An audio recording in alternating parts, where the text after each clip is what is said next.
Hello.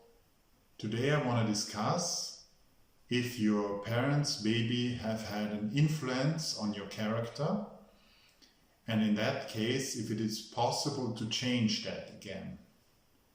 First, I want to say it might be difficult to cover such a topic within just one short video, but I will try to do it.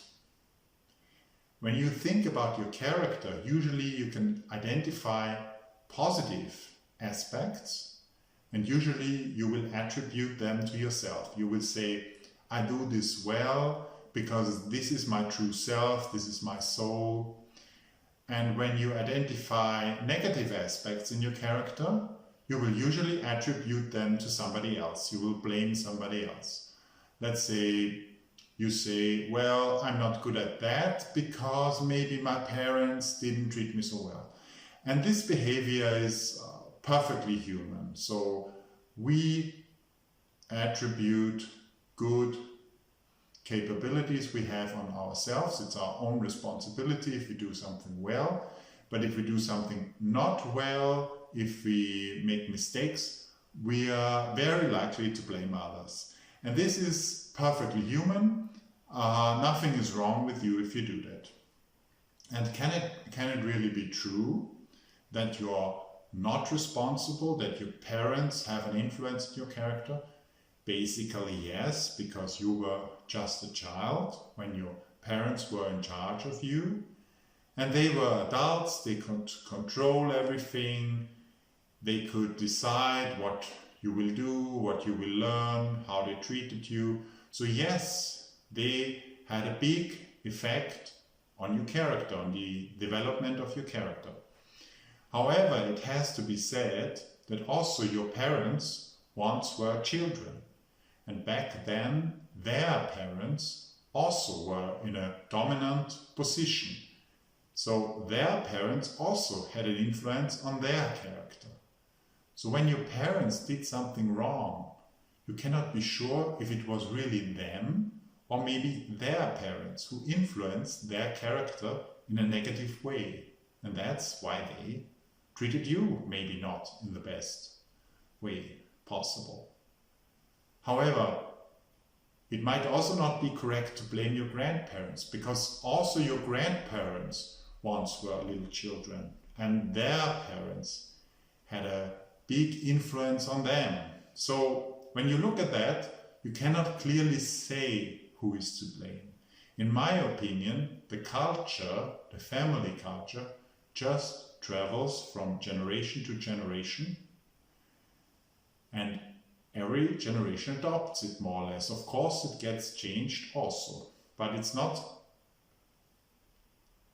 very easy to say who is to blame. Of course, I mean, you faced your parents when you were a child, and this is the situation maybe which bothers you, and so you might say, well, my parents are to blame or something. But this is not the whole story. So let's look at an example. Let's say somebody treats his son in a way that he always tells him to shut up and not to speak very loudly. He always tells his son, you speak too much and you speak so loud, and then the father gets aggressive. Well, when this young child becomes older and becomes a young adult, he might now speak not so loudly as other guys in his age, and he might not speak so much.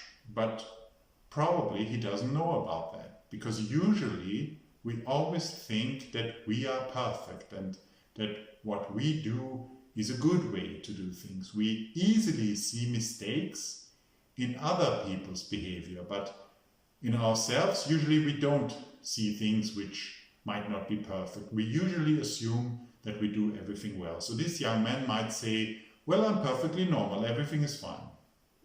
And maybe one day his friends tell him, well, you know, you don't speak a lot usually. And if you speak, you very likely speak at a very low volume. And he might be surprised He might say, well, that cannot be true, I'm perfectly normal, they must be wrong. But if he is already thinking that something might not be in balance with his speaking, he might go after it and have a closer look. So what he could do, for example, if he joins a group discussion, he could measure his speaking time. Let's say there are 5 participants in a group discussion, including him, and he measures his speaking time. And then in the end, if he spoke less than 10% of the time, maybe it's true. Maybe he really doesn't speak so much. However, he might now say, well, that wasn't the normal discussion. There were 2 guys in this group and they spoke all the time. So that doesn't count. Well, that could be true. In that case, he would have to repeat that experience. Do it, let's say, 10 times.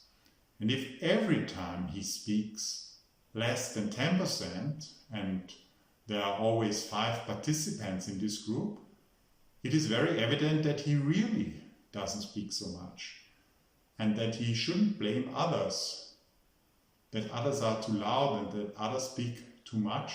Maybe these other guys are just normal guys, and he's the one who doesn't speak so much. I mean, I wouldn't say it's a problem, but he should be conscious that he does it. What would be the next step? The next step would be if he tries to find out what is going on with him in such situations. Maybe he thinks, well, it might be boring if I speak so much, or maybe he hears a little voice in his head which tells him to stop speaking. And now he has to be disciplined, and whenever he has such a situation where he hears a little voice in his head which tells him to shut up, he should go on speaking comfortably, maybe tell 5 more sentences and tell himself that everything is fine with that. So he can go on doing this consequently and strictly, and when he does that for a certain amount of time, he might get over that. The little voice in his head might shut up one day, and then he can comfortably speak more. But that doesn't necessarily mean that he changed his character by doing that. He just removed a manipulation which maybe stemmed from his father. He removed that, or he got over this manipulation. He identified it and was able to get across it.